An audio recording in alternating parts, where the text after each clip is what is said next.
13 अप्रैल 1919 बैसाखी का दिन एक शांतिपूर्ण सभा चल रही थी और अचानक लोगों पर गोलियां बरसाई जाती हैं। जी हां, मैं बात कर रहा हूं जलियांवाला हत्याकांड 1919 की।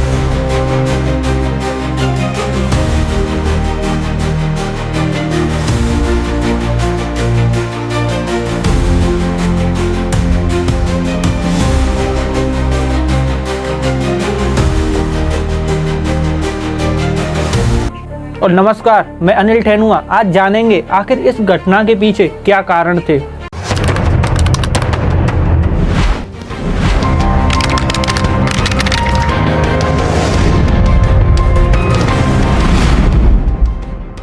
इसकी शुरुआत होती है साल 1914 प्रथम विश्व युद्ध से, जब 30 लाख भारतीय इन अंग्रेजों की तरफ से लड़े थे, जिनमें से 43,000 भारतीय उस युद्ध में शहीद हो जाते हैं। और उन्हें आशा थी कि ये अंग्रेज उन्हें आज़ाद कर देंगे, और अगर इन्होंने आज़ाद न किया तो कम से कम इतने कठोर कानून जो भारतीयों के लिए बना रखे थे उनमें थोड़ी राहत मिलेगी।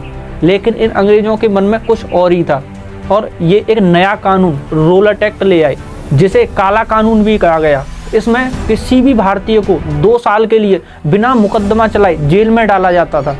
इससे भारतीयों में आक्रोश और ज़्यादा बढ़ गया और जगह जगह पर आंदोलन और धरने होने लगे। इन आंदोलन के मुख्य नेता डॉक्टर सतपाल और सैफुद्दीन किचलू थे।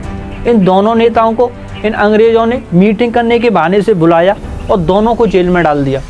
इससे जनता में और ज़्यादा आक्रोश बढ़ गया और इन दोनों नेताओं को रिहा करने और इस आंदोलन के विरोध में इन्होंने बैसाखी के दिन 13 अप्रैल 1919 को जलियांवाले बाग में एक शांतिपूर्ण सभा का आयोजन किया। जब इसका पता पंजाब के गवर्नर जनरल ओडायर को चला तो उसने मार्शल लॉ लागू कर दिया।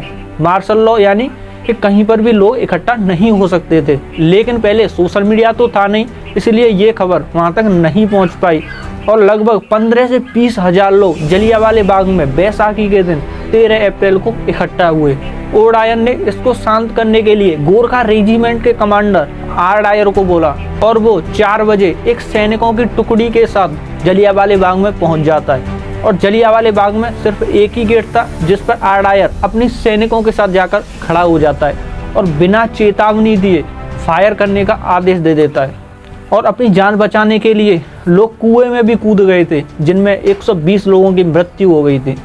और आज भी जलियांवाला बाग में इन बंदूकों की गोलियों के निशान हैं। अंग्रेजों के हिसाब से इसमें सिर्फ 379 लोगों की मृत्यु हुई थी, लेकिन भारतीयों के अनुसार ये आंकड़ा हजारों में था। इसकी जांच के लिए हंटर कमेटी का गठन हुआ, जिसकी अध्यक्षता माइकल ओडायर कर रहा था।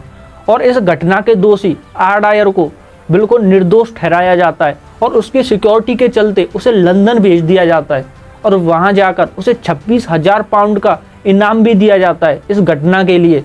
जिस दिन ये घटना हुई थी उस समय वहाँ पर एक व्यक्ति ऊधम सिंह भी थे, जिस समय उनकी उम्र मात्र 14 वर्ष की थी। और उसी दिन उन्होंने ठान लिया था कि मैं इसका बदला इन अंग्रेजों से लेकर रहूँगा।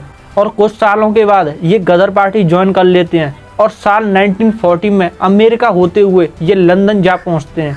और वहाँ लंदन में क्रेस्टन हॉल में एक स्पीच का आयोजन होना था, जिसमें माइकल ओडायर भी आया हुआ था।